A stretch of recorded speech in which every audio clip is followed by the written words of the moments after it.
दोस्तों, भारत के national security adviser जो हैं वो सऊदी अरब पहुंचे हैं। India's National Security Advisor Ajit Doval has now paid an official visit to Saudi Arabia's capital Riyadh. कि डोभाल के इस सऊदी दौरे पर इस वक्त पूरी दुनिया की नजर। अजीत डोभाल तो ओपनली कहता है ऑफेंसिव डिफेंस। क्या मतलब है ऑफेंसिव डिफेंस का? कि हम जो है वो पाकिस्तान में आग लगाएंगे और पाकिस्तान के अंदर दहशतगर्दी के काम करेंगे, ओपनली कहते हैं वो। अमेरिका से बातचीत के लिए पाकिस्तान गिड़गिड़ा रहा है, ये बड़ी जानकारी आपके सामने। पाकिस्तानी गृह मंत्री मोहसिन नकवी पहुंचे अमेरिकी दूतावास। अमेरिकी राजदूत नताली बेकर से नकवी की मुलाकात। नकवी ने सुरक्षा पुख्ता होने का भरोसा दिया। नकवी ने कहा इस्लामाबाद में पूरी सुरक्षा देंगे। 18 अप्रैल को तो पाकिस्तान में भंगड़े डाले जा रहे थे, शादियाने बजाए जा रहे थे कि हमने दुनिया का सबसे अजीम काम जो है वो अचीव कर लिया। पाकिस्तान में कोई नहीं पता कि क्या होना क्या नहीं होता। कल मुल्ला शाहबाज ने 45 मिनट आपके मैसूद पेजेस्किन से बात की, अरबों से बात की, तुर्किया से बात की।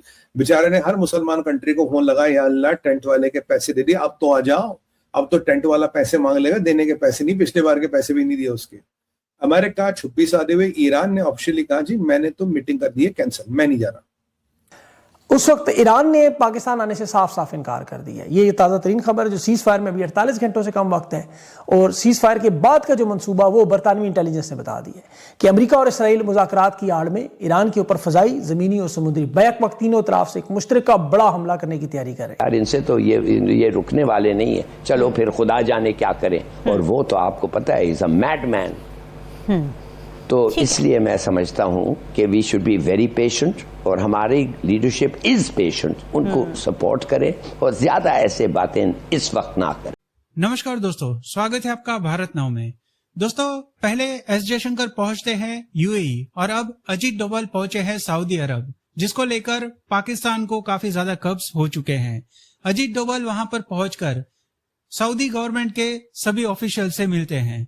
मीडिया हाउसेस के अंदर ये बातें चल रही है कि अजीत डोभाल एनर्जी और ट्रेड को लेकर वहां पर गए हैं, बट बैक चैनल पे कई ऐसी बातें हैं जो कि चल रही है, खास करके ईरान और यूएस के बीच में जो तनाव चल रहा है उसको लेकर।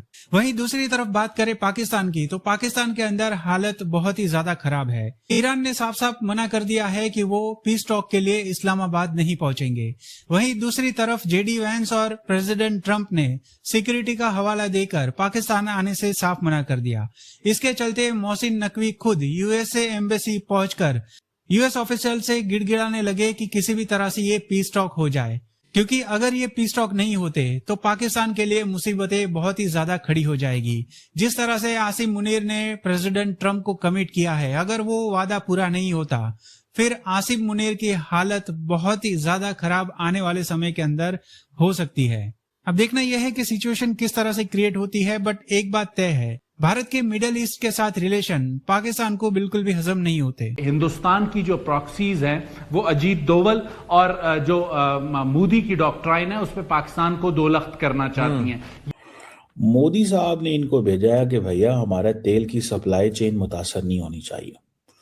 असल चीज है वो एनर्जी के हवाले से है और कुछ नहीं है।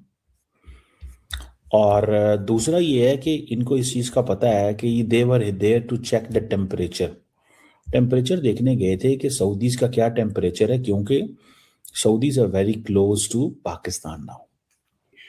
बहुत ही भड़का देने वाली खबरें मिली कि पाकिस्तान दुनिया पर छा गया है। पाकिस्तान वैसे तो दुनिया पे हर रोज ही छाया होता है, लेकिन आजकल जरा जरूर से ज्यादा छाया हुआ है। जब से पाकिस्तान ने ये दलाली का काम शुरू किया है, वो भी खास तौर पर कोयलों की दलाली जो ईरान और अमेरिका और इजराइल के बीच है। इजराइल का तो वो जिक्र नहीं करते, मगर ऑफ कोर्स इजराइल भी स्टेक होल्डर है।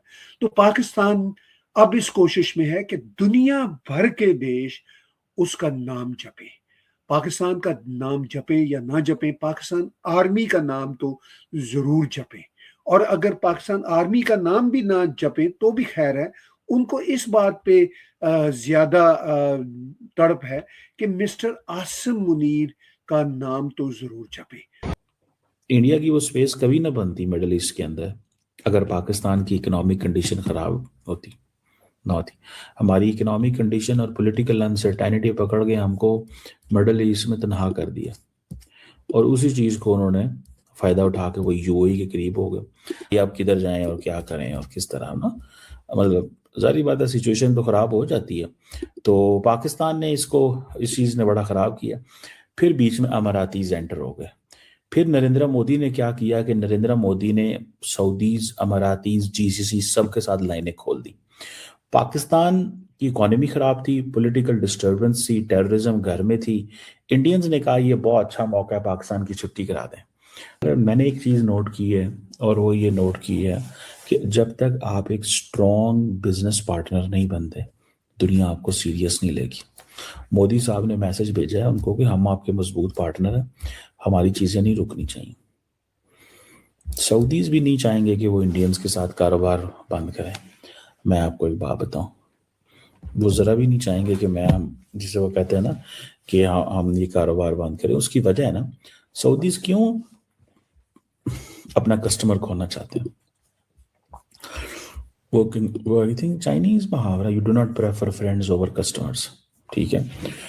तो आप जो है वो प्रेफर नहीं करते फ्रेंड्स को ओवर कस्टमर्स, ठीक है जी।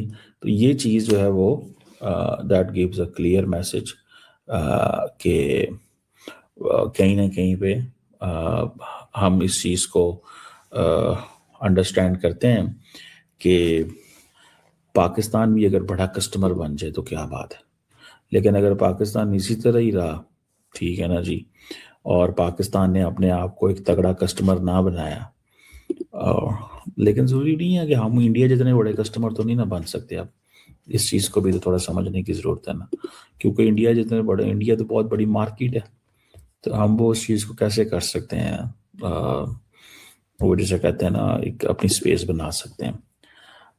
सो हमें, हमारी जो स्ट्रेंथ है वो इसी चीज़ में जो मैं आपको बता रहा हूँ। अमारातियों को तो कोई परवाह नहीं है, हमारी जारी बात है, वो समझते हैं इंडिया बहुत बड़ा प्लेयर है, $100 अरब दिस दैट। और अब अमारातियों ने हमसे पैसे भी मांग लिए, वो भी एक प्रॉब्लम बना हुआ है। तो देखते हैं कि ये एक फर्दर फ्रेमवर्क क्या इस्टेब्लिश होता है, क्योंकि इस वक्त की जो पोजीशन मैं आपको बताऊं फ्रैंकली, ये पोजीशन बड़ी इंटरेस्टिंग बनी हुई है, ठीक है जी।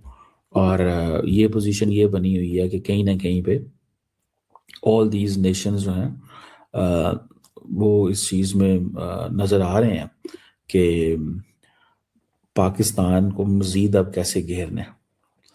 देखें, इंडिया को ये था कि उसने पाकिस्तान को ऑलमोस्ट घेर लिया हुआ था, टू बी ऑनेस्ट, लेकिन पाकिस्तान को जिसे कहते हैं ना वो दोबारा बच के निकल गया। और वो मैं बार बार कहता हूँ नरेंद्र मोदी साहब को शुक्रिया अदा करना चाहिए, बिकॉज पाकिस्तान के पास यही चीज़ है। वो जंग के बाद सारी सिचुएशन बदल गई, पाकिस्तान ने अपनी मिलिट्री कैपेबिलिटी दिखाई, दुनिया ने देख लिया और वहाँ से चीज़ें जो हैं वो चेंज हो गई।